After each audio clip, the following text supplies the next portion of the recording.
So hi everyone, good evening to everyone. So welcome to Sridhar CC. Today we will discuss the afternoon slot, the second shift NTPC GS questions. Let's see the first question. Okay, see the first question. The first question is related to they're asking about the polity related question. So what is the question? They asked that the constitution amendment made based on which article? So they asked the question regarding the constitution amendment. So this question was already asked in the previous session. So what is the question? So the if Indian constitution, if you want to make any type of constitutional amendment, so this is based on which article? అంటే Indian కాన్స్టిట్యూషన్లో ఏదైనా amendment చేయాలి అంటే ఏ article ద్వారా constitution amendment గురించి మాట్లాడతామండి అంటే the answer should B article 368 అని చెప్తాం. So especially 368 article of Indian constitution is saying about to for making the amendment to the constitution. Okay na? So that's why the article should be 368 antam. So this point we are taking from. So what is the resource of this particular point? మరి ఈ point అనేది ఈ article 368 అనే concept ఏదైతే ఉందో ఇది మనం ఇండియాలో ఏ కంట్రీ నుంచి మన ఇండియన్ గవర్నమెంట్ బారో చేసిందండి అంటే so that is we can say that answer should be south Africa అని చెప్తాం. సో సౌత్ ఆఫ్రికా కాన్స్టిట్యూషన్ నుంచి ఈ వర్డ్ని తీసుకొచ్చామని చెప్తాం. అలాగే ప్రీవియస్ క్లాస్లో కొన్ని మాట్లాడాం. ఇంతకుముందు ఎగ్జామ్ మిమ్మల్ని అడిగారండి. సో ప్రియాంబుల్ అనే వర్డ్ ఏ కాన్స్టిట్యూషన్ నుంచి తీసుకొచ్చామంటే the answer should be USA అని చెప్తాం. అలాగే return constitution is also you are taking from the USA అని చెప్తాం. అలాగే ప్రియాంబుల్ అవ్వచ్చు and fundamental rights concept also you are taking from the USA అనే మాట్లాడతాం అనమాట. అండ్ అలాగే functions of president and vice president అనే టాపిక్ కూడా యూఎస్ఏ కాన్స్టిట్యూషన్ నుంచి తీసుకొచ్చాం. అండ్ అలాగే ఇప్పుడు చెప్పండి ఇంతకుముందు అండ్ అలాగే వి నో దట్ ఫండమెంటల్ డ్యూటీస్ గురించి మాట్లాడాను, that is from USSR constitution గురించి మాట్లాడతాం. అలాగే that is a 5-year plans ఏవైతే ఉన్నాయో 5-year ప్లాన్ అనే కాన్సెప్ట్ కూడా మనం ఎక్కడి నుంచి తీసుకొచ్చామండి అంటే that is also USSR constitution నుంచి అంటాం. Directive principles and state policies ఎక్కడి నుంచి వచ్చిందంటే this concept should be we are borrowing from Ireland country constitutions అంటాం. ఓకేనా? Then emergencies suspension of fundamental rights in case of emergency అనే కాన్సెప్ట్ ఎక్కడి నుంచి తీసుకొచ్చామంటే this is from you are taking from Germany country constitutions నుంచి లాస్ట్ క్లాస్లో మీకు చెప్పాను. అలాగే functions of supreme court and ఆ కాన్సెప్ట్ ని జపాన్ కంట్రీ నుంచి కాన్స్టిట్యూషన్ నుంచి తీసుకొచ్చామని చెప్పాం. And these are topics already week covered. అలాగే ఇంకొన్ని ఎక్స్ట్రా పాయింట్స్ చెప్పాలండి. సి మన ప్రియాంబుల్లో కొన్ని వార్డ్స్ ని మన కాన్స్టిట్యూషన్ మనం కొన్ని వార్డ్స్ ని యూస్ చేస్తున్నాం. ఏంటది అంటే so Indian we can have the India we have the equality అనే వర్డ్ మనకి యూస్ చేస్తాం. That is equal all the peoples are equal అంటాం. ఈక్వాలిటీ ఒకటి, లిబర్టీ ఫ్రీడమ్ అంటాం, లిబర్టీ అండ్ అలాగే ఫ్రాటర్నిటీ అంటాం. సో ఈ పదాన్ని మనం ఏ కంట్రీ కాన్స్టిట్యూషన్ నుంచి తీసుకొచ్చామండి అంటే వీఆర్ బారోయింగ్ వీఆర్ ఫైంగ్ from the France country constitution నుంచి మాట్లాడతాం. సో చాలా ఇంపార్టెంట్ పాయింట్ అండి. సో లిబర్టీ, ఈక్వాలిటీ, ఫ్రాటర్నిటీ అనే వర్డ్స్ ఏ కంట్రీ నుంచి తీసుకొచ్చారండి అంటే the answer should be France అంటాం. అండ్ లా, జస్టిస్ అనే వర్డ్స్ ని ఏ కంట్రీ నుంచి తీసుకొచ్చారు? Law, justice, social, economical and political. Social comma economical and political. So these words we are taking from which country constitution? So ఈ words ని మనం తీసుకొచ్చింది రష్యా కంట్రీ కాన్స్టిట్యూషన్ నుంచి మాట్లాడతాం. ఎస్పెషల్లీ ద లా ఎగ్జామ్ లో చాలా అడగచ్చు. లా అండ్ జస్టిస్ అనే వర్డ్స్ ఏ కంట్రీ నుంచి తీసుకొచ్చామంటే the answer should be how to say that is Russia. Equality, liberty and fraternity words ఏ కంట్రీ అంటే we can say the answer should be the France country అంటాం. Very very important point అండి. ఇప్పటి వరకు ఏ slot లో ఈ question అడగలేదు. Maybe upcoming examinations లో ఈ క్వశ్చన్ అడగడానికి చాలా స్కోప్ ఉందని మాట్లాడతాం. ఓకేనా? సరే, వాట్ ఈస్ ప్రియాంబుల్ అంటే preamble means it is a introduction to Indian constitution అని మాట్లాడతాం అనమాట. సరే, let's see the second question ఒకసారి చూడండి. సో నేషనల్ ఎమర్జెన్సీ, ఈ రోజు ఒక ఎమర్జెన్సీ గురించి ఒక క్వశ్చన్ అడగడం జరిగింది. సో అది ఏ ఎమర్జెన్సీ అనేది క్లారిటీగా మాకు స్టూడెంట్ చెప్పలేదు. So maybe that is national emergency అయి ఉండొచ్చు, కాన్స్టిట్యూషనల్ ఎమర్జెన్సీ అయి ఉండొచ్చు, లేదా ఫైనాన్షియల్ ఎమర్జెన్సీ అయి ఉండొచ్చు. సో కాబట్టి ఆ 3 పాయింట్స్ కవర్ చేద్దాం. So we know that national emergency we are talking about which article of Indian constitution means you can say that is article 352 అంటాం. అలాగే కాన్స్టిట్యూషనల్ ఎమర్జెన్సీ అయితే ఏ ఆర్టికల్ గురించి మాట్లాడుతుంది? 356 saying about the constitutional emergency అంటాం. Financial emergency అనే topic అనేది 360 article గురించి financial emergency గురించి మాట్లాడతాం. ఓకేనా? So 352 is saying about the national emergency. The constitutional emergency is a 356 and financial emergency is a 360. So ఇండియాలో ఇప్పటి వరకు కాన్స్టిట్యూషనల్ ఎమర్జెన్సీ అనేది ఫైనాన్షియల్ ఎమర్జెన్సీ అనేది జరగలేదు. దెన్ నేషనల్ ఎమర్జెన్సీ ఇండియాలో ఇప్పటి వరకు 3 సార్లు జరిగింది. సో 3 times ఇండియాలో నేషనల్ ఎమర్జెన్సీ జరగడం జరిగింది. 1962లో ఒకసారి, 1971, అలాగే 1975లో. ఇలా 3 times ఇండియాలో కాన్స్టిట్యూషనల్ ఎమర్జెన్సీ జరిగింది. అలాగే నేషనల్ ఎమర్జెన్సీ జరిగింది. సో ఇండియాలో ఇప్పటి వరకు కాన్స్టిట్యూషనల్ ఎమర్జెన్సీ ఫేస్ చేయని స్టేట్స్ ఏమున్నాయని ఎగ్జామ్లో క్వశ్చన్ అడిగితే so till now what are the states are not facing constitutional emergency? The answer is one of the answer is Chhattisgarh and Telangana states. ఈ 2 స్టేట్స్లో కాన్స్టిట్యూషనల్ ఎమర్జెన్సీ అనేది జరగలేదని చెప్తాం అనమాట. ఓకేనా? సరే, next question is you can say the next point is see that is Dronacharya awards are given to whom? Dronacharya awards అనేది ఎవరికి ఇస్తారని ఎగ్జామ్ లో అడుగుతున్నారు. So these awards are given to the especially for the sports coaches. Dronacharya awards అనేది especially sports కోచెస్కి ఇవ్వడం జరుగుతుంది. And we have the lot of awards are they in the sports area. See what are the awards are they? Dronacharya awards is also there. Rajiv Khel Ratna awards కూడా ఉన్నాయి. Rajiv Khel Ratna, so very important award అంట, top most award అని చెప్పొచ్చు రాజీవ్ ఖేల్ రత్న అనేది. So Rajiv Khel రత్న, అలాగే Dronacharya awards ఒకటి, and Arjuna awards. So Arjuna awards అంటాం, ఓకేనా. అలాగే తెన్జింగ్ నార్గే అవార్డ్స్, తెన్జింగ్ నార్గే అవార్డ్స్ అవ్వచ్చు. అండ్ అలాగే మౌలానా అబుల్ కలాం ఆజాద్ ట్రోఫీ అవ్వచ్చు, ఓకేనా. ఇవన్నీ కూడా మనకి స్పోర్ట్స్లో ఇచ్చే అవార్డ్సే అంటాం. సో దెన్ లాస్ట్ ఇయర్ మనకి స్పోర్ట్స్లో ద్రోణాచార్య అవార్డ్స్ ఎంతమందికి వచ్చిందని ఎగ్జామ్లో క్వశ్చన్ అడగచ్చండి. 2020లో ద్రోణాచార్య అవార్డ్స్ మొత్తం ఆల్మోస్ట్ ఒక 13 పర్సన్స్కి వచ్చాయి. దాంట్లో 8 మంది నార్మల్ అండ్ 8 మెంబర్స్కి రెగ్యులర్ కేటగిరీలో మొత్తం 13 మెంబర్స్కి ద్రోణాచార్య అవార్డ్స్ ఇచ్చారు. ధ్యాన్ చంద్ అవార్డ్స్ అనేది ఎంతమందికి ఇచ్చారని ఎగ్జామ్లో క్వశ్చన్ అడగచ్చు. Dhyan Chand, so Dhyan Chand awards are giving to total 15 members అంట. అలాగే అర్జున అవార్డ్స్ ఎంతమందికి ఇచ్చారు? Arjuna awards, so Arjuna Awards has given to 29 persons అంట. And Rajiv Khel Ratna awards has provided to 5 persons. Already వాళ్ళలో రోహిత్ శర్మ అనే పర్సన్స్ కూడా ఉన్నారు. దెన్ ఆల్రెడీ మీకు రాజీవ్ ఖేల్ రత్న అవార్డ్స్ ఎంతమందికి ఇచ్చారో ఆ పర్సన్స్ యొక్క పేర్లు లాస్ట్ క్లాస్లో ఇంతకుముందు సెషన్లో మాట్లాడాం. అండ్ అర్జున అవార్డ్స్ ఎంతమందికి అంటే 29 పర్సన్స్కి ఇచ్చారు. మౌలానా అబుల్ కలాం ఆజాద్ అనే ట్రోఫీ ఏ యూనివర్సిటీకి ఇచ్చారంటే పంజాబ్ యూనివర్సిటీకి ఇవ్వడం జరిగిందని చెప్తాం. అండ్ తెన్జింగ్ నార్గే అవార్డ్స్ కూడా ఇవ్వడం జరిగింది. సో ఇవన్నీ మనకి స్పోర్ట్స్ అవార్డ్స్ ఇస్తారు. ఏ రోజు స్పోర్ట్స్ అవార్డ్స్ ఇస్తారండి అంటే we can say the answer should B August 29 అని చెప్తాం. సో బికాస్ ఆగస్ట్ 29 ఈజ్ ఆ నేషనల్ స్పోర్ట్స్ డే.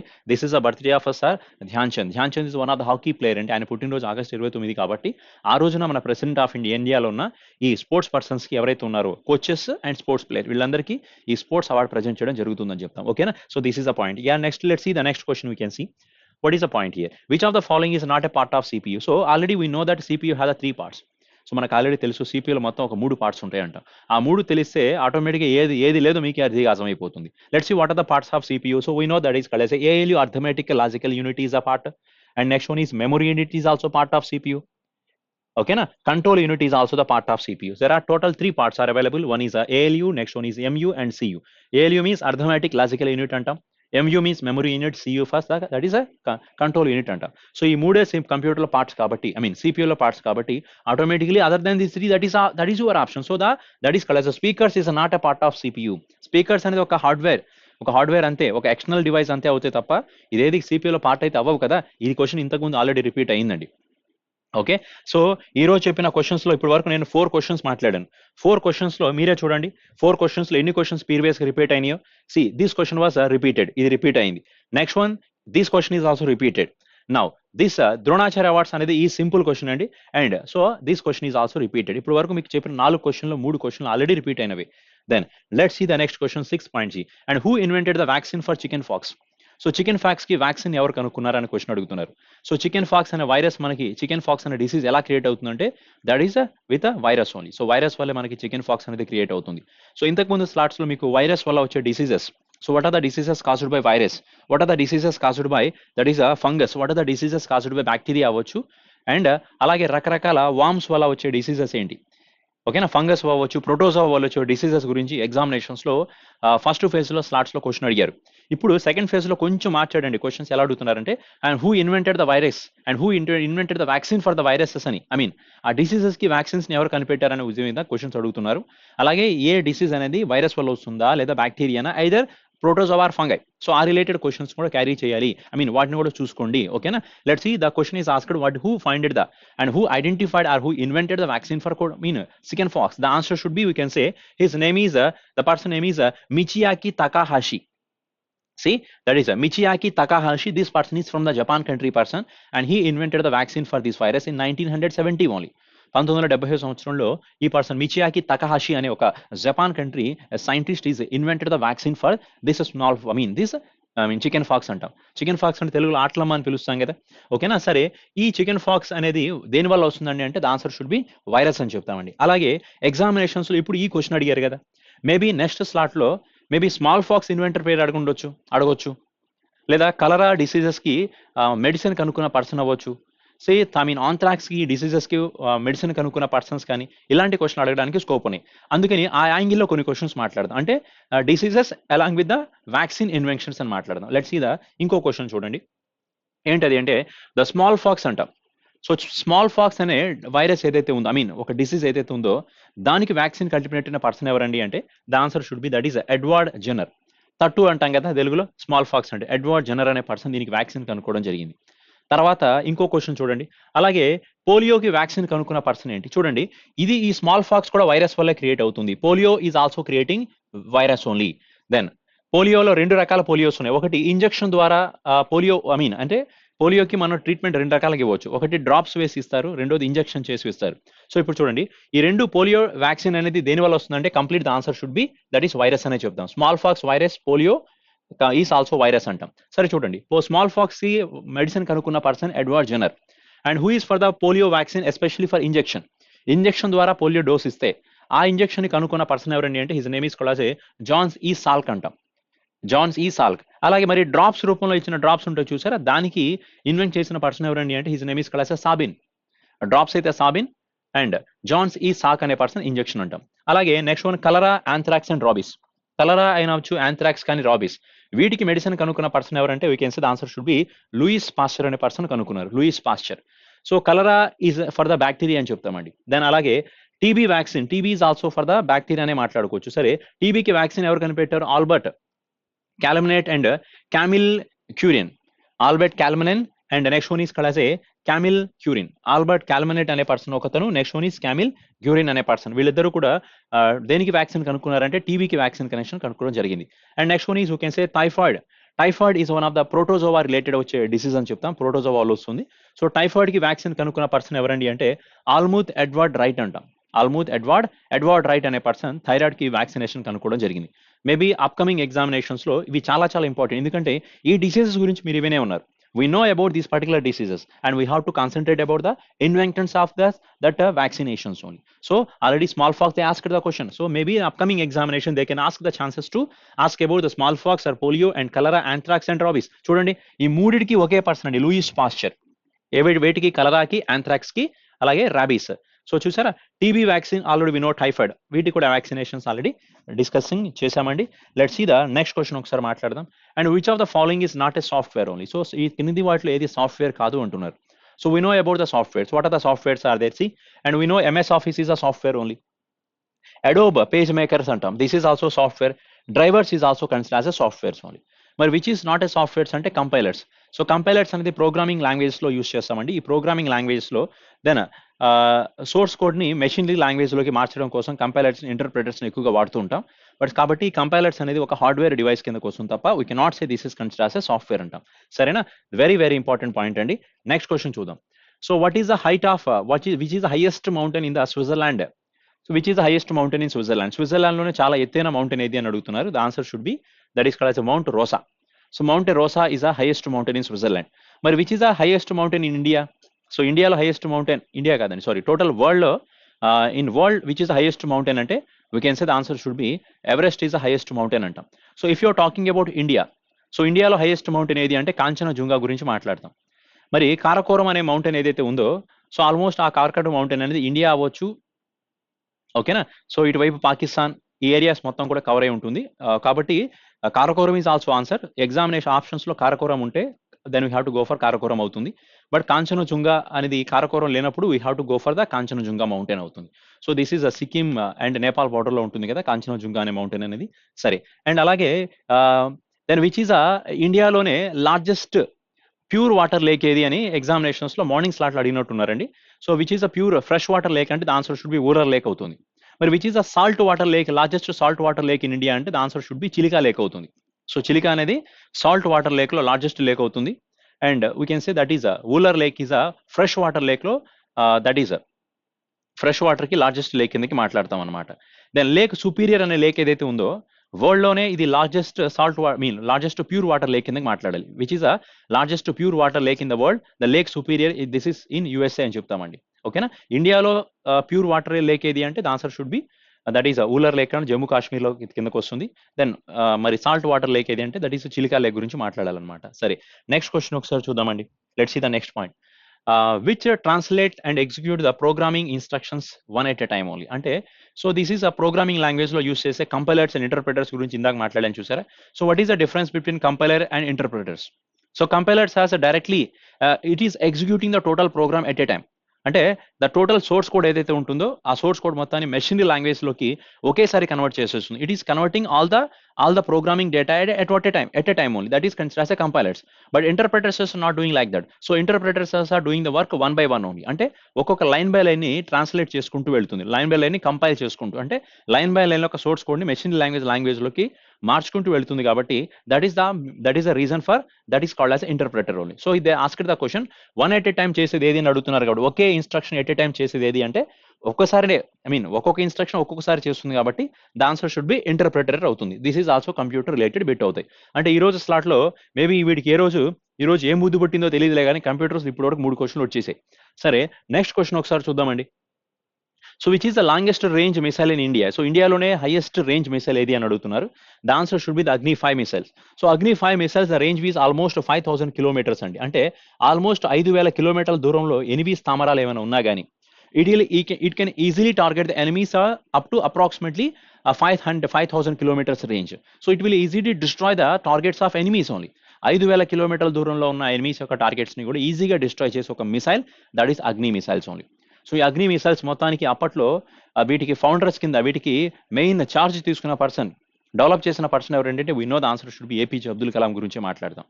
సో అగ్నిలో we have the total till now we have the Agni five series. And అగ్ని-6 అనేది కన్స్ట్రక్షన్ లో ఉందండి. అగ్ని-6 అనేది కన్స్ట్రక్షన్ లో ఉంది, ఐ మీన్ అండర్ డెవలప్మెంట్ లో ఉందన్నమాట. Once the missile was completed, that is considered as largest range missile అవుతుందన్నమాట. ఆల్మోస్ట్ 11,000 కిలోమీటర్స్ నుంచి ఉంది దాని స్పీడ్ అనేది. 11,000 కిలోమీటర్స్ దాటి ఉందన్నమాట, దాని రేంజ్ అవుతుందన్నమాట. Agni one we can have that is approximately 750 నుంచి 1200 కిలోమీటర్స్ ఈజ్ అర్జీ-1 మిసైల్ అంటాం. అర్జీ-2 అగ్ని-2 మిసైల్ ఈజ్ అప్రాక్సిమేట్లీ 1200 నుంచి ఆల్మోస్ట్ ఒక 2000 కిలోమీటర్స్ వరకు అగ్ని-2 మాట్లాడతాం.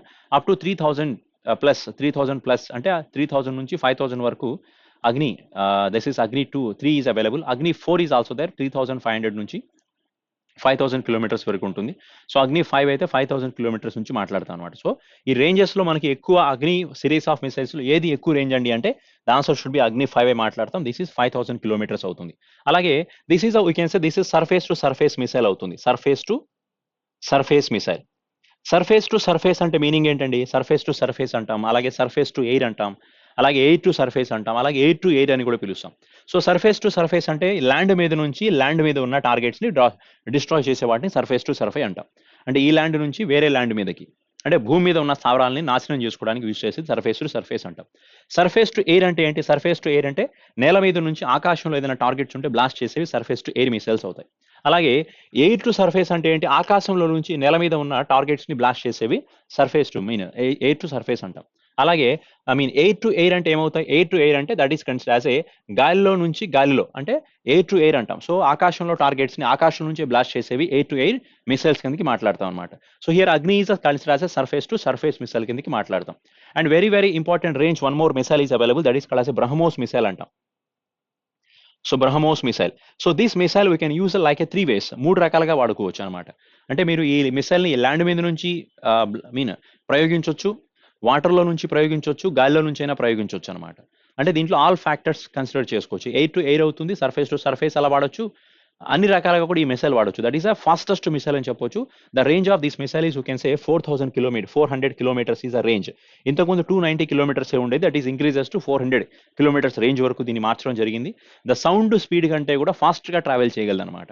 ద సౌండ్ కంటే కూడా, ధ్వని వేగం కంటే కూడా చాలా ఫాస్ట్ గా మూవ్ అయ్యే మిసైల్ ఈ బ్రహ్మోస్ మిసైల్ అవుతుంది. So this is a super sonic missile అని చెప్తాం అనమాట. ఓకేనా? So this BrahMos is one of the very very largest rocket. It is very important missile for India అని చెప్పొచ్చు. ఇండియాలో చాలా ఫాస్టెస్ట్ మిసైల్ ఈ బ్రహ్మోసే అవుతుందండి. మేబీ ఎగ్జామ్ లో అడగొచ్చు which is the fastest missile in India అంటే currently we have said answer should be BrahMos missile గురించి మాట్లాడతాం. The range should be the 400 kilometres. It can be you can launch this vehicle from anyways, that is land or maybe air or maybe water, అన్ని రకాల నుంచి దీన్ని land చేసుకోవచ్చు అనమాట. ఓకేనా? సరే, నెక్స్ట్ పాయింట్ ఒకసారి మాట్లాడదాం. Next question should be see where is the Panch Mahal was situated? Panch Mahal అనేది ఎక్కడ ఉంది అని అడుగుతున్నారు. That is answer should be Fatehpur Sikri. Panch Mahal అనే ప్లేస్ ఎక్కడ ఉందంటే we can say that is Fatehpur Sikri. Fatehpur Sikri అనేది ఎవరు బిల్డ్ చేశారంటే the answer should be Akbar. Fatehpur సిక్రీని ఎవరు కట్టారండి అంటే the answer should be Akbar గురించి మాట్లాడతాం అనమాట. మరి and who build the Buland Darwaza? So Buland Darwaza అనే ప్లేస్ ని ఎవరు కట్టారు? So this is also built by the same person, Akbar only. Buland దర్వాజాని కట్టింది అక్బరే, ఫతేపూర్ సిక్రీని కట్టింది అక్బరే. Akbar let's see the next Agra fort. So who built the Agra fort means again the answer should be Akbar only. Agra fort ni kattinది Akbare. Who built the Red Fort అంటే the answer should be Red Fort. That answer should be Shah Jahan. Shah Jahan Red Fort ని కట్టారంట. Already we know that Taj Mahal answer is also Shah Jahan కదా.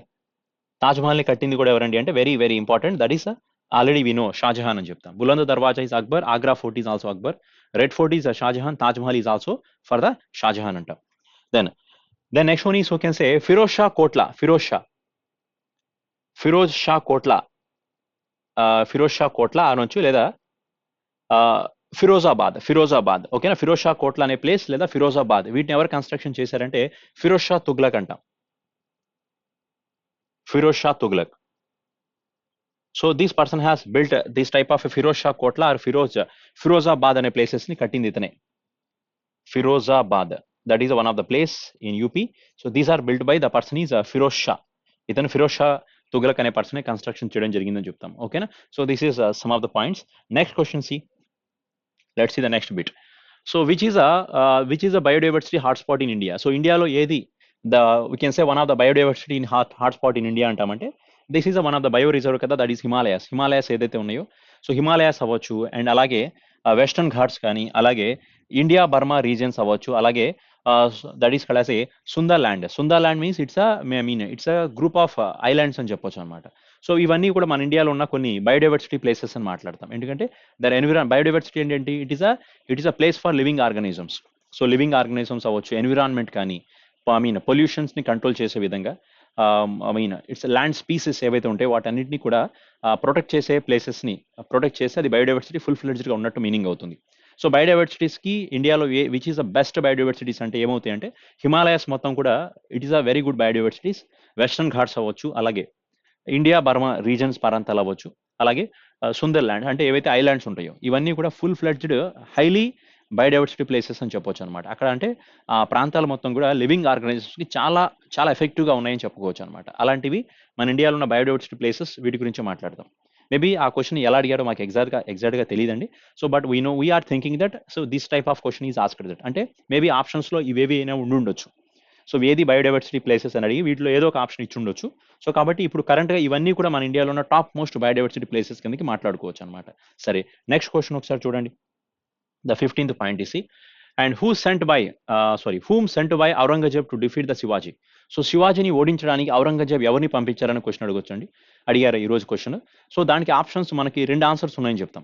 యాక్చువల్గా 1662 నుంచి 1663 ఆ టైంలో so first Aurangzeb వాళ్ళ మేనమామ ఎవరైతే ఉన్నారో అంకుల్, సో ఆ పర్సన్ని, అతని పేరు ఏంటంటే సైస్తా ఖాన్ అని ఔరంగజేబ్ శివాజీ మీదకి పంపించడం జరుగుతుంది. కానీ శివాజీ ఈ సైస్తా ఖాన్ అనే పర్సన్ని ఓడించడం జరుగుతుంది.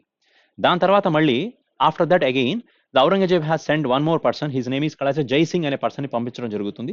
సో ఈసారి ఏం చేస్తారంటే Jai Singh is went to 1665 Jai Singh as అతను ఎవరి మీదకి వెళ్ళాడండి అంటే శివాజీ మీదకి వెళ్ళడం జరుగుతుంది. And he defeated the Shivaji. ఇప్పుడు శివాజీ ఓడిపోవడం జరుగుతుంది అనమాట. శివాజీని ఎవరు ఓడిస్తారు? శివాజీని ఎవరు ఓడించారండి అంటే జైసింగ్ అనే పర్సన్ ఓడించడం జరుగుతుంది. సో ఓకేనా. సో కాబట్టి ఇప్పుడు అడిగిన క్వశ్చన్ ఏంటంటే ఔరంగజేబ్ అనే పర్సన్ శివాజీని ఓడించడానికి ఎవరిని పంపించారండి అంటే వీ కెన్ సే ఎవరు ఓడించారండి అనే క్వశ్చన్ అడిగితే వీ కెన్ సే జైసింగ్. ఎవరిని పంపించారనే క్వశ్చన్ అడిగారు కాబట్టి ఈ 2 ఆప్షన్స్ కరెక్టే అవుతాయి అనమాట. సో ఫస్ట్ వెళ్ళింది సైస్తా ఖాన్ అనే పర్సన్, తర్వాత జైసింగ్ అనే పర్సన్ వెళ్ళడం జరుగుతుంది అనమాట. ఓకేనా. సరే, నెక్స్ట్ క్వశ్చన్ ఒకసారి చూద్దాం. Next point is the 15th one. So when was the salt Satyagraha was started. Dandi march అని పిలుస్తాం దీన్ని. దండి మార్చ్ అంటాం, సివిల్ ఒబీడియన్స్ మూవ్మెంట్ అంటాం, శాసన ఉల్లంఘన తీర్మానం అని చెప్తారు, అలాగే దండి మార్చ్ అంటాం, సాల్ట్ సత్యాగ్రహ అని, ఇలా రకరకాల పేర్లతో పిలుస్తాం. సో ఈ దండి మార్చ్ అనే మూవ్మెంట్ ఎప్పుడు స్టార్ట్ అయిందండి అంటే 12th March 1930 స్టార్ట్ చేశారు. ఆల్మోస్ట్ 6th April వరకు 1930 6th April వరకు జరిగింది. ఆ 6th April సబర్మతి నుంచి ఓకేనా దండికి వెళ్ళిన పర్సన్స్ అక్కడ దండి మార్చ్, మహాత్మా గాంధీ గారు దండి మార్చ్ స్టార్ట్ చేశారు. సో ఈ మూవ్మెంట్లో ఎంతమంది పార్టిసిపేట్ చేశారండి అంటే మొత్తం 78 మంది పార్టిసిపేట్ చేశారని చెప్తాం. ఈ క్వశ్చన్ ఆల్రెడీ మీకు ఇంతకుముందు కవర్ చేసిన పాయింటేనండి. ఇంతకుముందు చాలాసార్లు ఎగ్జామ్లో క్వశ్చన్ అడిగారు. సో దండి మార్చ్ ఎప్పటి నుంచి ఎప్పుడు స్టార్ట్ అయింది అంటే 1930 మార్చ్ 12వ తారీఖు నుంచి April 6, 1930 వరకు జరిగింది. లీడ్ చేసిన పర్సన్ ఎవరు? మహాత్మా గాంధీ గారు. సో మరి ఎంతమంది ఆ దండి మార్చ్లో పార్టిసిపేట్ చేశారండి అంటే మొత్తం 78 మంది సో వెళ్ళడం జరిగింది అనమాట. ఓకేనా. దెన్ సబర్మతి నుంచి దండి వరకు వెళ్ళడం జరుగుతుంది. సో అక్కడ almost 300 more than 300 kilometres travel చేసి, సో ఆ రోజు అక్కడికి వెళ్ళిన తర్వాత సాల్ట్ సత్యాగ్రహ దాని మీద ట్యాక్స్ ని రిమూవ్ చేయమని సో అక్కడ ఫైట్ చేయడం జరుగుతుంది అనమాట. So that is Dandi march అంటాం. దీన్నే శాసన ఉల్లంఘన తీర్మానం అని కూడా పిలుస్తారు. ఎందుకంటే వాళ్ళు కొన్ని రూల్స్ అండ్ రెగ్యులేషన్స్ ని పాస్ చేశారు కాబట్టి బ్రిటిషర్స్ వాళ్ళ రూల్స్ ని ఎగెనెస్ట్ గా వీళ్ళు అహింసా మార్గంలో చేసిన ఉద్యమం కాబట్టి this is very very important. ఇంతకుముందు ఎగ్జామ్ లో క్వశ్చన్స్ అడిగారు. సో చూసారా, మీకు మహాత్మా గాంధీ గారి గురించి ఆయన స్టార్ట్ చేసిన చంపారణ్ సత్యాగ్రహం గురించి మాట్లాడారు, అలహాబాద్ స్ట్రైక్ మిల్ గురించి క్వశ్చన్ అడిగారు, నాన్ కోఆపరేషన్ గురించి అడిగారు, క్విట్ ఇండియా మూవ్మెంట్ గురించి క్వశ్చన్స్ వచ్చాయి, దండి మార్చ్ గురించి క్వశ్చన్స్ అడగడం జరిగింది. సో మహాత్మా గాంధీ గారు స్టార్ట్ చేసిన ఏ మూవ్మెంట్స్ అయితే ఉన్నాయో వాటి మీద కన్ఫామ్ ఏదో ఒక టైంలో ఏదో క్వశ్చన్ అడుగుతూనే ఉన్నారు. సరే, నెక్స్ట్ క్వశ్చన్ చూడండి. Which scale is used to measure the earthquakes? So earthquakes ని మెజర్ చేయడానికి యూజ్ చేసే స్కేల్ ఏదైనా అడుగుతున్నారు. The answer should be that is Richter scale అని చెప్తాం. సో మార్నింగ్ స్లాట్ లో ఎర్త్ క్వేక్స్ ని స్టడింగ్ అబౌట్ ఎర్త్ క్వేక్ ని దేనిని పిలుస్తారని క్వశ్చన్ అడిగినట్టున్నారు. So studying about earthquake ని ఏమని పిలుస్తారంటే సెస్మాలజీ అనేది ఎర్త్ క్వేక్ గురించి మాట్లాడుతుంది అనమాట. రెక్టార్ స్కేల్ ఏదైతే ఉంటుందో ఎర్త్ క్వేక్ యొక్క ఫ్రీక్వెన్సీని మెజర్ చేస్తుంది. ఎంత రెక్టార్ స్కేల్లో ఏ రేంజ్ లో వచ్చింది అనేది ఎర్త్ క్వేక్ అనేది మాట్లాడేది ఏది అంటే రెక్టార్ స్కేల్లో మెజర్ చేస్తాం. సో ఈ మధ్య కాలంలో మీకు అబ్జర్వ్ చేశారా, ఒక ఇన్స్ట్రుమెంట్ పేరు ఇచ్చి ఈ ఇన్స్ట్రుమెంట్ ని దేని మెజర్ చేయడానికి యూజ్ చేస్తారని క్వశ్చన్స్ అడుగుతున్నారు. ఇప్పుడు ఎర్త్ క్వేక్ ని మెజర్ చేయడానికి ఏం వాడతారంటే రెక్టార్ స్కేల్ అన్నాం. నిన్న మొన్న స్లాట్ లో స్పీడోమీటర్ దేనికని అడిగాడు. స్పీడోమీటర్ దేనికండి అంటే బైక్ యొక్క స్పీడ్ ని మెజర్ చేయడానికి స్పీడోమీటర్ యూజ్ చేస్తాం. అలా ఏదో ఒక టైంలో ఒక ఇన్స్ట్రుమెంట్ పేరు ఇచ్చి ఆ ఇన్స్ట్రుమెంట్ దేనికని చెప్పి క్వశ్చన్ అడుగుతున్నారు. అలాంటి రిలేటెడ్ క్వశ్చన్స్ కొన్ని చూద్దాం. అంటే ఇలాంటివి అనమాట. కరెంట్ మెజర్ చేయడానికి ఏం యూజ్ చేస్తాము, అలాగే హ్యూమిడిటీని మెజర్ చేయడానికి ఏం యూజ్ చేస్తాం, సో దెన్ పవర్ ని మెజర్ చేయడానికి అవ్వచ్చు, దెన్ ఈ టైప్ ఆఫ్ ఇలాంటి క్వశ్చన్స్ కొన్ని మాట్లాడదామండి. సో దాంట్లో వన్ ఆఫ్ ద క్వశ్చన్ చూడండి. ద ఫస్ట్ అమ్మీటర్ అనేది దేనికండి అంటే ammeter is used to measuring the electric current. Electric current ని మెజర్ చేయడం కోసం అమ్మీటర్ యూజ్ చేస్తాం. ఇవన్నీ మీకు తెలిసిన పదాలే అండ్ వీటికి ఆన్సర్స్ కూడా చాలా మందికి తెలిసే ఉండొచ్చు. ఎలక్ట్రిక్ కరెంట్ కి యూజ్ చేసే మెమిన్ what is the instrument you are using, that is ammeter అంటాం. Then what about the wind speed? ఇది మొన్న ఎగ్జామ్ లో క్వశ్చన్ అడిగారు కదా. విండ్ స్పీడ్ ని మెజర్ చేసే ఒక ఇన్స్ట్రుమెంట్ పేరు ఏంటంటే anemometer. Anemometer is for the wind speed. Ammeter ఏది ఎలక్ట్రిక్ కరెంట్ అంటాం. Next one is air pressure ని మెజర్ చేయడం కోసం యూజ్ చేసే ఇన్స్ట్రుమెంట్ ని బారోమీటర్ అంట. ఇది కూడా అడిగినట్టున్నాడు ఇంతకు ముందు. Barometer is for the air pressure measurement. Next one is ocean depth ని, సముద్రం యొక్క లోతుని కొలవడానికి వాడే పరికరం పేరు ఏంటంటే fathometer. It is for the ocean depth we are identifying. So with help of ఎలక్ట్రిసిటీని మెజర్ చేయడం కోసం ఏం వాడతాం? So measuring the electricity we are using the galvanometer. So electric current కి అయితే అమ్మీటర్ అండి, ఎలక్ట్రిసిటీని మెజర్ చేయడం కోసం గ్యాల్వనోమీటర్ యూజ్ చేస్తాం. ఎయిర్ లో ఉన్న హ్యూమిడిటీని మెజర్ చేయడం కోసం వాడేది hygrometer. It is used to measure the humidity in air only. Next one is speed అవ్వచ్చు, వెలాసిటీ ఆఫ్ ఏ వెహికల్ కి వాడేది స్పీడోమీటర్ అంటాం. అంటే ఇప్పుడు ఇక్కడ చెప్పిన పాయింట్స్ లో ఈ క్వశ్చన్ మిమ్మల్ని ఎగ్జామ్ లో అడిగారు. అండ్ బారోమీటర్ క్వశ్చన్ కూడా ఎగ్జామ్ లో రావడం జరిగింది. ఎమ్మీటర్ అనే క్వశ్చన్ కూడా ఎగ్జామినేషన్స్ లో వచ్చింది. అలాగే విండ్ మీటర్ ఈజ్ ఆల్సో ఇది asked the question only. So ఈ క్వశ్చన్స్ అనేవి 4 ఇంతకుముందు ఎగ్జామ్ లో రిపీట్ అనేవి. అండ్ గ్యాలోనోమీటర్ రాలేదు, హైగ్రోమీటర్ కూడా ఎగ్జామ్ లో అడగడం జరగలేదండి, అండ్ ఫాథోమీటర్ కూడా ఇంతవరకు అడగడం జరగలేదు. సో మేబీ ఇవి ఇంపార్టెంట్ టర్మ్స్. ఇలాంటివి ఇంకా ఏమైనా మీరు చూడండి, ఎందుకంటే సో వీటిలోనే క్వశ్చన్స్ వస్తాయని గ్యారంటీగా చెప్పలేం కాబట్టి. And you can have to search same type of questions ని ఇంకా కొన్ని సర్చ్ చేయండి. క్లియర్ కదా? Next point you can see. Next point చూద్దాం. So which gases produced in the wetland are by microbes? So అంటే మైక్రో ఆర్గానిజమ్స్ అవ్వచ్చు, bacteria వల్ల. ఓకేనా, వెట్ ల్యాండ్స్ ఏవైతే తడి నెలలు ఏదైతే ఉంటే అక్కడ నుంచి మనకు ప్రొడ్యూస్ అయ్యే గ్యాస్ ఏంది అని అడుగుతున్నారు. So the gas answer should be the methane. So methane the answer should be you can say CH4 గురించి. మీథేన్ అంటే కెమికల్ ఫార్ములా ఏది అంటే CH4 అంటాం కదా. సో మీథేన్ ఎక్కువగా తడి నెలలు ఏదైతే ఉంటాయో, సో తడి చెత్త కానీ తడి నెలలు కానీ ఏవైతే ఉంటాయో వాటి నుంచి బ్యాక్టీరియా ఫామ్ అయ్యి అది డికంపోజిషన్ స్టార్ట్ అయిన తర్వాత దాంట్లో నుంచి ఒక గ్యాస్ రిలీజ్ అవ్వడం జరుగుతుంది. ఆ గ్యాస్ ని మనం ఏమని పిలుస్తామండి అంటే the answer should be the methane అని చెప్తాం. వెరీ వెరీ ఇంపార్టెంట్ పాయింట్ అండి. సో ఈ రోజు ఎగ్జామ్ లో అడిగిన క్వశ్చన్ ఇది, that is methane. Next point is you can say. Next one, what is the main theme of Swachh Bharat Abhiyan? Swachh Bharat Abhiyan యొక్క మెయిన్ థీమ్ ఏంటి అన్నాడు ఎగ్జామ్ లో క్వశ్చన్ అడుగుతున్నారు. So the main theme of Swachh Bharat Abhiyan, ఇది ఆల్మోస్ట్ చాలా సార్లు రిపీట్ అయిన క్వశ్చనే కదా. సో స్వచ్ఛ భారత్ యొక్క మెయిన్ ఎయిమ్ ఏంటి అంటే to regulate or maybe to eliminate the open defecation free. That is they want country should be open defecation free. So ప్రపంచ దేశం మొత్తం కూడా బహిరంగ మలమూత్ర విసర్జన ఆపడం అనేది దీని యొక్క మెయిన్ ఇంటెన్షన్ అని చెప్తాం. సో ఆల్రెడీ ద ప్రీవియస్ నుంచి ఈ క్వశ్చన్ చాలా సార్లు అడిగారండి. స్వచ్ఛ భారత్ అనేది 14th of October అని స్టార్ట్ చేశారు మహాత్మా గాంధీ బర్త్డేకి. సో దట్ ఈస్ ఏక్ కదం స్వచ్ఛతాకి ఔర్ is a tagline for Swachh Bharat. ఇప్పుడు సెకండ్ ఫేజ్ కూడా 2019 స్టార్ట్ చేశారు. 2025 వరకు సెకండ్ ఫేజ్ అనేది ఉంటుందని చెప్తాం. అండ్ అలాగే స్వచ్ఛ భారత్ కి రీసెంట్ గా బడ్జెట్ లో 12,297 కోట్ల రూపాయలని అనౌన్స్మెంట్ ఇవ్వడం కూడా జరిగింది. Almost how many crores? 12,297 crores amount of money the government of India is allocated for the Swachh Bharat Abhiyan for making to achieve this target only. So almost Swachh Bharat వల్ల 90 million టాయిలెట్స్ని 90 millions టాయిలెట్స్ని ఇండియాలో construction చేయడం కూడా జరిగిందని చెప్తాం. So this is the best scheme has started by the central government, that is Swachh Bharat Abhiyan. Then which state has highest black soil? So ఇండియాలో ఏ states లో ఎక్కువగా బ్లాక్ సాయిల్ ఉంటుంది? బ్లాక్ సాయిల్ ని మనం రెగూర్ సాయిల్ అని పేరుతో కూడా పిలుస్తాం. రెగూర్, ఇంతకుముందు ఎగ్జామ్ అడిగారు what is another name of black soil అని. రెగూర్ సాయిల్స్ ని బ్లాక్ సాయిల్స్ అని పిలుస్తాం. ఇది ఎక్కువగా ఏ రాష్ట్రాల్లో ఉంటుందండి బ్లాక్ సాయిల్స్ అండి అంటే we can say the answer should B Maharashtra states అంటాం. సో మహారాష్ట్ర అనే కాదండి, మహారాష్ట్ర స్టేట్ సరౌండింగ్ స్టేట్స్ లో కూడా, మహారాష్ట్ర అవ్వచ్చు, గుజరాత్ స్టేట్స్ అవ్వచ్చు, అండ్ ఓకేనా మధ్యప్రదేశ్ స్టేట్స్ కానీ, వీటన్నిటిలో కూడా బ్లాక్ సేల్స్ యొక్క జరుగుతూనే ఉన్నాయి. But major portion should be, that is answer should B Maharashtra state అని మాట్లాడతాం. అలాగే దెన్ అల్యూవియల్ సాయిల్స్ అనేవి ఎక్కువగా ఎక్కడ ఉండేయండి అంటే అల్యూవియల్ సాయిల్స్ అనేది ఎక్కువగా మన అస్సాం స్టేట్ మాట్లాడతాం. అలాగే అరుణాచల్ ప్రదేశ్ స్టేట్ అవ్వచ్చు, ఓకేనా. అలాగే గంగా నది ప్రవహించే ప్రాంతాల్లో ఉత్తరప్రదేశ్ కానీ ఉత్తరాఖండ్ స్టేట్స్ కానీ ఈ ఏరియా మొత్తం కూడా మనకి అల్యూవియల్ సాయిల్స్ అని చాలా ఎక్కువగా దొరుకుతాయని చెప్తాం. అండ్ అలాగే దెన్ రెడ్ సాయిల్ కి మనం లిగమేట్ అని ఇంకో పేరుతో పిలుస్తాం. రెడ్ సాయిల్స్ అనేవి ఎక్కువగా ఏ ప్రాంతాల్లో ఉన్నాయండి అంటే we can say the answer should B Tamil Nadu state అవ్వచ్చు, కర్ణాటక స్టేట్ అవ్వచ్చు, మన ఆంధ్రప్రదేశ్ స్టేట్ అవ్వచ్చు, మధ్యప్రదేశ్ స్టేట్స్ కానీ ఈ ఏరియాలో మనకి ఎక్కువగా రెడ్ సాయిల్స్ అనే ప్లేసెస్ ఎక్కువగా కనబడుతూనే ఉంటాయి. So he is asking the major కాబట్టి, and here that is major, here Maharashtra state అవుతుంది.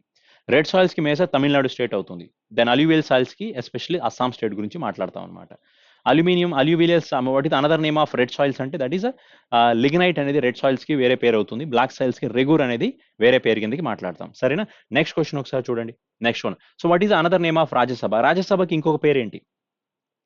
సో రాజ్యసభకి ఇంకొక పేరు ఏంటంటే వీ కెన్ సే మేబీ అతను రాజ్యసభ రిలేటెడ్ క్వశ్చన్ అడిగాడు కాబట్టి రాజ్యసభకి మనకి రకరకాల పేర్లతో మాట్లాడతాం. So what is another name?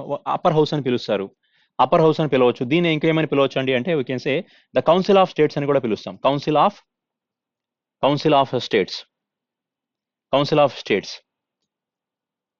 States అని మాట్లాడతాం అనమాట. ఓకేనా?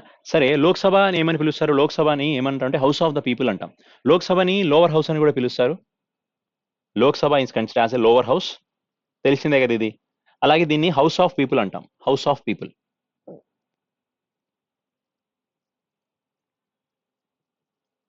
ద హౌస్ ఆఫ్ పీపుల్ ని ఏమని పిలుస్తారంటే లోక్సభకి హౌస్ ఆఫ్ పీపుల్ అని పేరు ఉంది, లేదా లోవర్ హౌస్ అని కూడా పిలుస్తాం అనమాట. లోక్సభలో ఒక పర్సన్ ఎంపీ అవ్వాలంటే మినిమం 25 ఇయర్స్ ఆఫ్ ఏజ్ ఉండాలి. అదే రాజ్యసభకి ఒక పర్సన్ ఎంపీ అవ్వాలంటే మినిమం 30 ఇయర్స్ ఆఫ్ ఏజ్ ఉండాలి. లోక్సభలో ఉన్న పర్సన్కి టెన్యూర్ వచ్చి 5 ఇయర్స్ ఉంటుంది, 5 ఇయర్స్ అంటాం. రాజ్యసభలో ప్రతి 2 ఇయర్స్ ఒకసారి 2/3 ఆఫ్ ద పేపర్స్ ని రీప్లేస్ చేస్తూ ఉంటారనమాట. ఇది రాజ్యసభలో జరుగుతుంటుంది. కానీ ప్రతి సంవత్సరం రాజ్యసభ ఒక టెన్యూర్ వచ్చి మనం 6 ఇయర్స్ అని మాట్లాడతాం. రాజ్యసభ యొక్క టెన్యూర్ వచ్చి 6 ఇయర్స్ ఉంటుంది. కానీ ప్రతి 2 ఇయర్స్ ఒకసారి 2/3 ఆఫ్ పీపుల్స్ ని రీప్లేస్ చేయడం జరుగుతూ ఉంటుంది. ఓకేనా? రాజ్యసభలో మనకి మాక్సిమం ఎంతమంది ఉంటారండి అంటే we can say the answer should be 250 members are there in the Rajya Sabha maximum. Lok Sabha we can have the maximum 552 persons ఉంటారని చెప్తాం. And now currently Lok Sabha will have the 245 members are they available here, and here we can have the 545 members are there. 545 members. And Lok Sabha there are total 12 persons are nominated by President of India అని మాట్లాడతాం. And here Rajya Sabha there are 2 persons are nominated by President of India అని మాట్లాడతాం. And Lok Sabha we can have the maximum 80 seats from the UP state అని పిలుస్తామండి. And Rajya Sabha maximum 31 seats are from Uttar Pradesh అని మాట్లాడతాం. Lok Sabha we can have the least number of seats in Sikkim, Nagaland and Mizoram states can have the Sikkim, Nagaland, Mizoram states. These states can have the single persons. ఒక్కొక్క person ఉన్నారని మాట్లాడతాం. Single పర్సనే లోక్సభలో ఒక్కొక్క person ఉన్నారని మాట్లాడతాం అనమాట. So ఇవన్నీ కొన్ని క్వశ్చన్స్ అని అవుతాయండి, the Lok Sabha and Rajya Sabha related questions అని చెప్తాం. And Lok Sabha speaker we can say currently Om Birla is acting as Lok Sabha speaker అని చెప్తాం. And Rajya Sabha speaker who is currently acting as speaker of Rajya Sabha, we know the person should be రాజ్యసభకి president of India అనే person is vice president of India is acting as chairman of Rajya Sabha, and this person is included 64th article of Indian constitution అంటాం. And రాజ్యసభలో మనకి maximum 1 members AM cube. So Assam Arunachal Pradesh కానీ Assam, Mizoram, Manipur, Meghalaya, AM cube PS that is we can say Goa అవ్వచ్చు, Sikkim states కానీ వీటన్నిటికీ కూడా ఒక్కొక్క person రాజ్యసభలో స్పీకర్ గా ఉన్నారు. అరుణాచల్ ప్రదేశ్ అవ్వచ్చు, మిజోరం కానీ, మేఘాలయ అవ్వచ్చు, అండ్ మణిపూర్ అవ్వచ్చు, దెన్ గోవా కానీ, సిక్కిం స్టేట్స్ కానీ, ఓకే, వీళ్ళు all the places they can have the single person as a Rajya Sabha members అని చెప్తాం. ఓకే, సరే, నెక్స్ట్ క్వశ్చన్ ఒకసారి చూడండి. Next point. So what is an operating system? ఈ క్వశ్చన్ కూడా ఇంతకుముందు అడిగిన క్వశ్చన్ అండి. ఆపరేటింగ్ సిస్టమ్ అంటే మీనింగ్ ఏంటండి అంటే we can say it is acting as a interface between the user and hardware. హార్డ్వేర్కి యూజర్కి మధ్యలో ఒక ఇంటర్ఫేస్కి యాక్ట్ చేసేది ఆపరేటింగ్ సిస్టమ్స్ ఉంటాయి. And we can say Windows XP అనేది ఆపరేటింగ్ సిస్టమే అవుతుంది. ప్రతి విండోస్ కూడా అండి, విండోస్ ఎక్స్పీ అవ్వచ్చు, విండోస్ 7 అవ్వచ్చు, విండోస్ 10 అవ్వచ్చు, విండోస్ ఓకేనా, ఇవన్నీ కూడా మనకు ఆపరేటింగ్ సిస్టమ్సే అవుతాయి. అండ్ లైనెక్స్ అనేది operating system, MS DOS is also one of the operating systems అని చెప్తాం. అండ్ ఉబుంటూ కూడా ఒక ఆపరేటింగ్ సిస్టమే అవుతుంది. Mac is also one of the operating systems అవుతాయి. సో ఇవన్నీ కూడా ఆపరేటింగ్ సిస్టమ్స్ ఏనండి. They are acting as a mediators కాదండి, ఇంటర్ఫేసెస్ అని చెప్తాం. They are acting as a interfaces between the hardware and user అని చెప్తాం. సరే, నెక్స్ట్ క్వశ్చన్ ఏమన్నారంటే which of the following is not a permanent member of United Nations Security Council? యుఎన్ఎస్సికి, United Nations Security కౌన్సిల్కి permanent member ఏది కాదు అని అడుగుతున్నారు. We can have the total 5 membership countries are there in United Nations Security Council. So United Nations Security Council can have the total 5 permanent members are there and 10 non-permanent members are available. So that is what are the permanent members are there. So we can say France country is a permanent member of, France is one of the permanent member, and China is also permanent member అని చెప్తాం. Then so that is next one is Britain country is also permanent member. Britain means you can say UK, and next one is USA is also permanent member. ఓకేనా, Russia is also considered as a permanent member. Russia కూడా permanent మెంబరే అవుతుంది. So these 5 countries are acting as a permanent members of United Nations Security Council. So these United Nations Security Council is one of the parent organisation of, one of the principal organisation of United Nations Organisation. So United Nations Organisation లో మొత్తం UNO consisting of how many membership countries are there? UNO will have the total 193 membership countries are there. 193rd country we know that answer should be South Sudan గురించి మాట్లాడతాం. ఈ south Sudan అనేది 2011లో యుఎన్ఓలో include అయిందని కూడా చెప్తాం అనమాట. ఓకేనా. సరే, ఈ సౌత్ ఆల్మోస్ట్ యుఎన్ఓ ఎప్పుడు స్టార్ట్ అయిందని ఎగ్జామ్లో చాలాసార్లు క్వశ్చన్ అడిగారు. దట్ ఈస్ 1945 స్టార్ట్ చేశారు. లీగ్ ఆఫ్ నేషన్ అనే దాన్ని రీప్లేస్ చేస్తూ యుఎన్ఓ వచ్చిందని కూడా మాట్లాడాం. లీగ్ ఆఫ్ నేషన్ 1920లో స్టార్ట్ అయింది. అది సెకండ్ వరల్డ్ వార్ని కంట్రోల్ చేయలేకపోయింది కాబట్టి లీగ్ ఆఫ్ నేషన్ రీప్లేస్ చేస్తూ 1945లో ఈ యునైటెడ్ నేషన్స్ ఆర్గనైజేషన్ స్టార్ట్ చేశారు. ఇప్పుడు ఈ లీగ్ ఆఫ్ నేషన్ అనే క్వశ్చన్ ఇప్పుడు 2 సార్లు ఎగ్జామ్లో అడిగారు. యుఎన్ఓ ఎస్టాబ్లిష్మెంట్ డేట్ కూడా ఎగ్జామ్లో అడగడం జరిగింది. అండ్ ఇప్పుడు యునైటెడ్ నేషన్ సెక్యూరిటీ కౌన్సిల్ గురించి కూడా ఎగ్జామ్లో ఇంతకుముందు క్వశ్చన్స్ రావడం జరిగిందండి. సరే, నెక్స్ట్ క్వశ్చన్ ఒకసారి మాట్లాడదాం. సో ఇప్పుడు లేని కంట్రీ ఏది అంటే the answer should be India. So India is not there in the United Nation Security Council permanent members.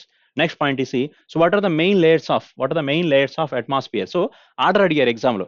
So atmosphere లో ఉండే లేయర్స్ ఏవైతే వాటి యొక్క ఆర్డర్ ఏంటి అని అడుగుతున్నారు. So atmosphere we can have the total 5 layers కదా. ఏంటంటే ట్రోపోస్పియర్ ఒకటి ఉంది. Then next one is stratosphere is there, mesosphere is also available, thermosphere is there, exosphere is there.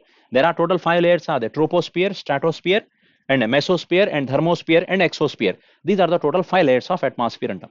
And ఈ 5 layers లో ఎగ్జామ్లో ఇంకోసారి క్వశ్చన్ అడగొచ్చండి. Then here the troposphere range should be 0 to 18 kilometers is the troposphere range, and the stratosphere range is 18 kilometers to 50 kilometers is the stratosphere range. Then mesosphere range should be, that is a 50 kilometers to 80 kilometers is a mesosphere range. Thermosphere range is, we can say, 80 kilometers to 400 kilometers is a thermosphere range అంటాం. And more than 400 kilometers is that is considered as exosphere కదా.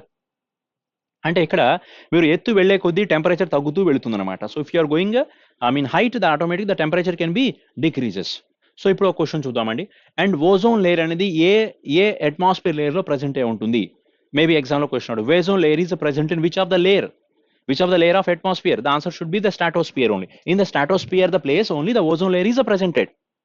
మరి radio waves అనేది ఏ layer లో వస్తాయి? Where we can identify the radio waves? We can say where we found the radio waves means we can say the answer should B thermosphere. So thermosphere లో మనకి radio waves ఉంటాయి. Ozone layer అనేది మనకి ఉండేది ఎక్కడంటే stratosphere. So what is the purpose of these layers? ఈ layers యొక్క purpose ఏంటి అంటే to control the UV rays. Especially ozone layer purpose should be to protect the earth. అంటే యూవీ రేస్ నుంచి, ఎర్త్ని హార్మ్ఫుల్ రేస్ నుంచి మనల్ని ప్రొటెక్ట్ చేయడం కోసం మన ఓజోన్ స్పియర్ లో ఉంటుంది, అది స్ట్రాటోస్పియర్ లో ఉంటుంది అని చెప్తాం. ఎత్తు వెళ్లే కొద్దీ టెంపరేచర్ అనేది 0 degrees అయిపోతూ ఉంటుంది. 0 అంటే ఇంకా నెగిటివ్ లో కూడా వెళ్ళిపోతుంది. స్ట్రాటోస్పియర్ లో టెంపరేచర్ 0 degrees కి పడిపోతుంది. ఇక్కడైతే -100 degrees కి వెళ్ళిపోతుంది మెసోస్పియర్ లో అనేది. Okay, so these are the very very important points అండి. ఓజోన్ లేయర్ గురించి అడగొచ్చు, రేడియో వేవ్స్ అనేది ఏ లేయర్ లో ఉన్నాయని అడగొచ్చు, మేబీ వాటి యొక్క కిలోమీటర్స్ అనేది ఎంత ఉంటుందని చెప్పొచ్చు అనమాట. ఎక్కువ ఎక్సోస్పియర్ అంటే more than 400 kilometers ఉంటే అది ఎక్సోస్పియర్ కిందకి కౌంట్ చేస్తాం. Let's see the next point is which scheme has launched by the central government for women empowerment only? So women empowerment కోసం సెంట్రల్ గవర్నమెంట్ లాంచ్ చేసిన స్కీమ్ ఏది అని అడుగుతున్నారు. యాక్చువల్గా ఉమెన్ ఎంపవర్మెంట్ కోసం ఇప్పటివరకు చాలా స్కీమ్స్ లాంచ్ చేయడం జరిగింది.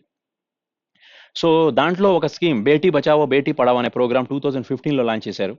దాంతోపాటు వన్ స్టాప్ స్కీమ్ అనేది కూడా ఫీమేల్స్ కోసం లాంచ్ చేసింది. డ్వాక్రా గ్రూప్స్ అనేవి, ఓకేనా. డ్వాక్రా గ్రూప్స్ అని 1982 ఆ టైంలో ఫీమేల్స్ కోసం స్టార్ట్ చేశారు. నారీ శక్తి అనే ప్రోగ్రామ్స్ ని ఫీమేల్ కోసం లాంచ్ చేసిన స్కీమ్స్ ఏనండి. అండ్ ఇప్పుడు చూడండి, ఫీమేల్ పర్సన్స్ కోసం లాంచ్ చేసిన ఒక ఎంపవర్మెంట్ కోసం లాంచ్ చేసిన ప్రోగ్రామ్ ఏంటంటే బేటీ బచావో బేటీ పడావో 2015లో లాంచ్ చేశారు. అండ్ ఆ రోజు ఈ ప్రోగ్రామ్ కి 100 కోట్లతో ఈ ప్రోగ్రామ్ ని స్టార్ట్ చేశారు. How many crores they అలికేటెడ్? That is approximately 100 crores amount of money the government of India is dedicated for the Beti Bachao Beti Padhao.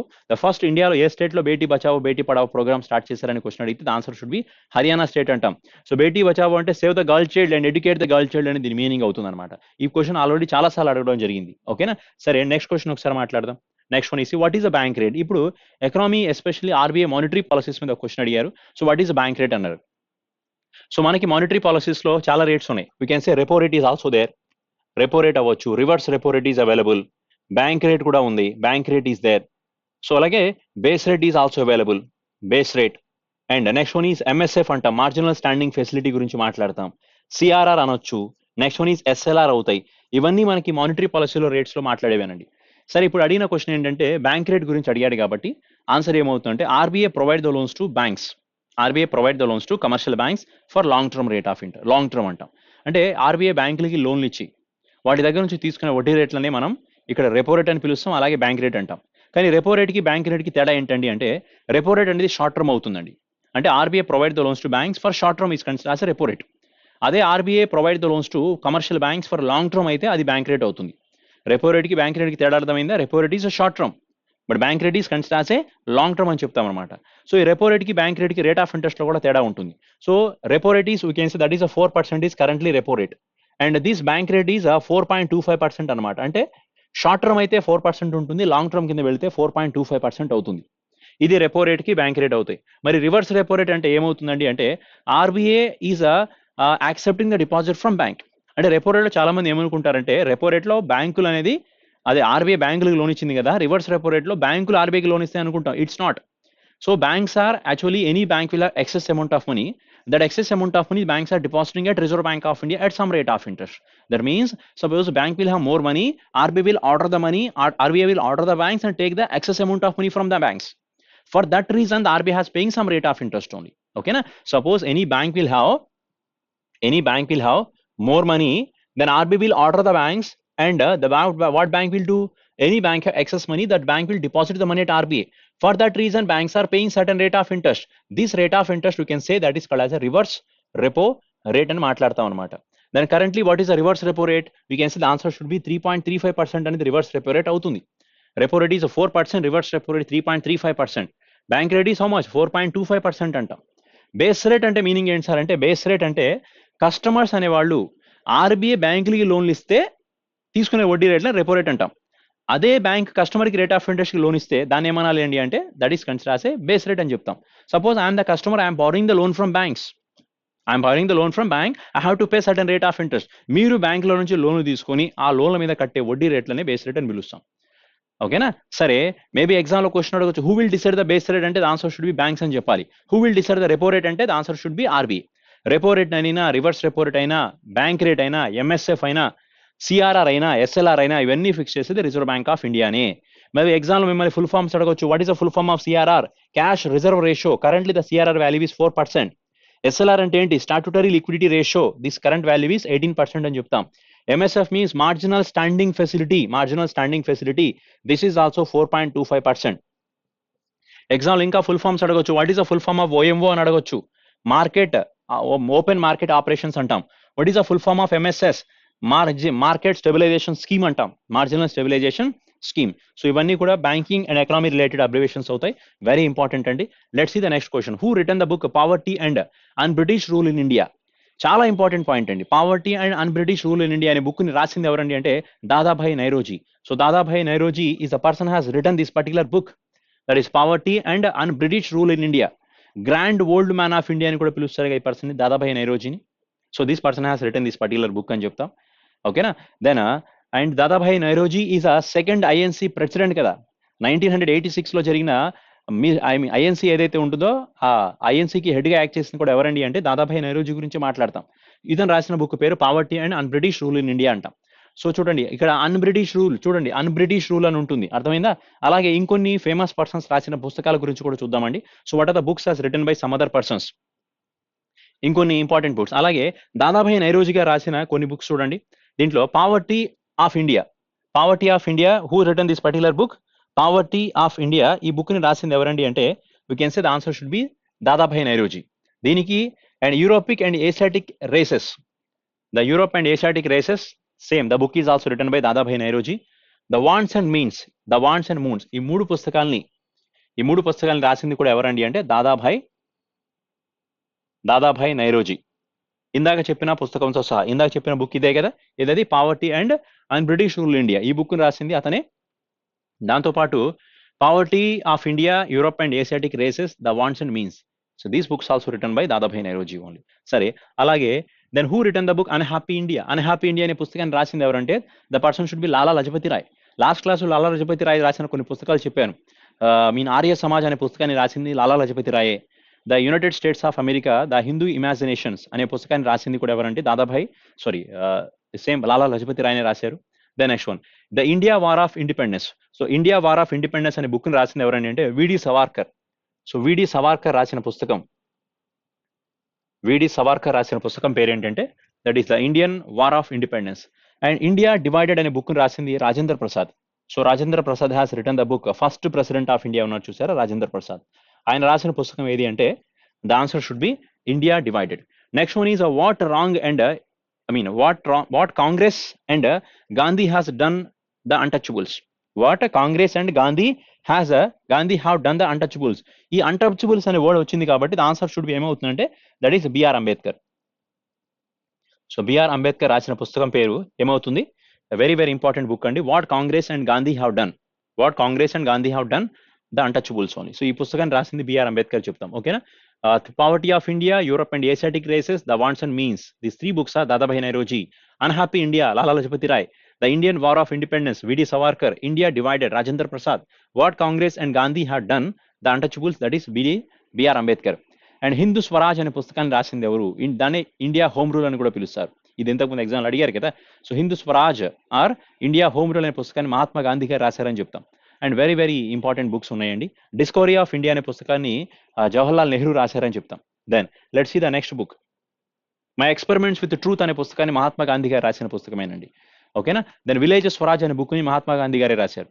Let's see the next one. So which country has the second largest area of genetically modified crops?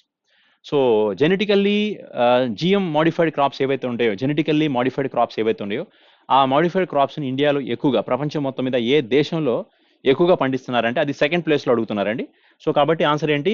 సున్నితంగా మార్పు చేసిన పంటలలో రెండవ అతిపెద్ద ప్రాంతం ఏ దేశం అంటున్నాం అంటే ఎక్కువ జెనెటికల్లీ మోడిఫైడ్ సీడ్స్ ని యూజ్ చేసి ఎక్కువగా పంటలు పండించడం స్టార్ట్ చేశారు. దాంట్లో సెకండ్ ప్లేస్ లో ఉన్న కంట్రీ ఏదైనా క్వశ్చన్ అడుగుతున్నారు. The answer should be that is Brazil అని చెప్తాం. మరి ఫస్ట్ ప్లేస్ లో ఏ కంట్రీ ఉంది? ఫస్ట్ ప్లేస్ లో జెనెటికల్లీ మోడిఫైడ్ సీడ్స్ ని ఎక్కువగా యూజ్ చేసి వ్యవసాయం చేస్తున్న దేశం ఏది అంటే USA. So USA first place లో ఉంది, బ్రెజిల్ సెకండ్ ప్లేస్ లో ఉంది. కానీ ఇక్కడ ఏంటంటే వీళ్ళు యూజ్ చేసి ఏవైతే మోడిఫైడ్ సీడ్స్ ఏవైతే వాడుతున్నారో దానివల్ల ఇన్సెక్ట్స్ కి ప్రమాదం, ఇన్సెక్ట్స్ వల్ల పంట నాశనం అవ్వకుండా పంట యొక్క ఫెర్టిలిటీ బాగా వస్తుందని చెప్తున్నారు. సో కాబట్టి వీళ్ళు ఎక్కువగా ఈ సీడ్స్ ని కన్వర్ట్ చేశారు. ఈ ప్రాసెస్ మీద యూజ్ చేస్తూ అగ్రికల్చర్ ని పండించడం జరుగుతుంది. సో ఏ కంట్రీ ఫస్ట్ ప్లేస్ లో ఉందంటే యుఎస్ఏ, సెకండ్ ప్లేస్ లో ఏ కంట్రీ అంటే బ్రెజిల్ కంట్రీ అని చెప్తాం. అంటే ఎటువంటి పంట చెడిపోకుండా, పురుగుల వల్ల, ఇన్సెక్ట్స్ వల్ల వీళ్ళ పంట నాశనం అవ్వకుండా ఎఫిషియంట్ ఈల్డ్ అనేది వచ్చే విధంగా చేయడమే ఈ జెనెటికలీ మాడిఫైడ్ యొక్క మెయిన్ ఇంటెన్షన్ అవుతుంది అనమాట. ఓకే, సరే, నెక్స్ట్ పాయింట్ చూడండి. So which type of eco system is Himalayas? Himalayas లో ఉన్న ఎకో సిస్టమ్ ఏది అని అడుగుతున్నారు. సో హిమాలయాస్ ఇది one of the bio reserve site కాబట్టి, సో ఇక్కడ ఏ టైప్ ఆఫ్ ఎకో సిస్టమ్ ఎక్కువగా ఉంది అంటే that is a forest ecosystem అంటాం. సో ఫుల్లీ ఫారెస్ట్ అని చెప్తాం అనమాట. హిమాలయాస్ లో ఉండే ఎకో సిస్టమ్ ఫుల్లీ ఫారెస్ట్. ఇప్పుడు అడిగిన క్వశ్చన్ హిమాలయాలో ఏ ఎకో సిస్టమ్ ఉందంటే answer should be forest ecosystem అని చెప్తామండి. Let's see the next question is, so which article of Indian constitution is representing the protection of monuments and places? అంటే ఏవైతే మన protection of monuments and places అలాగే objects of national importance, so మన జాతికి సంబంధించిన ఏవైతే ఇంపార్టెంట్ ప్లేసెస్ కానీ monuments కానీ వాటిని ప్రొటెక్ట్ చేసే బాధ్యత మనదే అని చెప్పి ఏ ఆర్టికల్ ఇండియాలో మాట్లాడుతుందండి అంటే దట్ ఈస్ ఇది ఒక directive principles and state policy కిందకి మాట్లాడాలి. So this is especially saying about the article 49 of Indian constitution. So 49 of Indian constitution మన ఇండియాలో ఉన్న మాన్యుమెంట్స్ కానీ మన ఏవైతే మన హిస్టారికల్ ప్లేసెస్ అవ్వచ్చు, మన ఆబ్జెక్ట్స్ కానీ వీటన్నింటినీ కూడా వీటిని ప్రొటెక్ట్ చేయాలి, టు సేవ్ దెమ్ అని చెప్తున్నారు. ఆర్టికల్ 49 ఆఫ్ ఇండియన్ కాన్స్టిట్యూషన్ అంటాం. సో అలాగే ఇండియాలో 47th of Indian Constitution is saying about that is a prohibition of alcohols and intoxicant drinks. ఆల్కహాల్ని అలాగే ఇంటాక్సికెంట్ డ్రింక్స్ ఏవైతే ఉంటే వాటిని ప్రొహిబిట్ చేయాలి అని చెప్పి ఆర్టికల్ 47 మాట్లాడుతుందని చెప్తాం. సో ఆర్టికల్ 48 ఏదైతే ఉంటుందో, సో ప్రొటెక్షన్ ఆఫ్ బ్రీడ్స్ గురించి, యానిమల్స్ని బ్రీడ్స్ని ప్రొటెక్ట్ చేయమని చెప్పడం కానీ, కౌ స్లాటర్ని ప్రొహిబిట్ చేయండి అని చెప్పడం. సో చాలా అంటే ఆవుల్ని చంపడం జరుగుతూ ఉంటుంది చూసారా, కౌ స్లాటర్. సో ఆవు మాంసాన్ని వీటన్నిటి ప్రొహిబిట్ చేయండి, అలాగే యానిమల్స్ని సేవ్ చేయండి అని చెప్పేది ఆర్టికల్ 48 అవుతుంది. 47 దేని గురించి మాట్లాడుతుందంటే ఆల్కహాల్ని ఇంటాక్సికెంట్ డ్రింక్స్ని మొత్తాన్ని కంట్రోల్ చేయండి, తగ్గించండి అని చెప్పి, ప్రొహిబిట్ చేయండి అని చెప్పి ఆర్టికల్ 47 మాట్లాడుతుంది. And 49 is especially saying about that is a protection of monuments గురించి 49th ఆర్టికల్ మాట్లాడుతుంది. This is especially consider as a directive principles and state policies అవుతాయి. And we are borrowing the directive principles and state policies from the Ireland country constitution. దీన్ని Ireland country constitution నుంచి borrow చేసామని చెప్తాం అనమాట. And ఓకేనా, so this is a today's session. So for the next session we are discussing about the some more questions.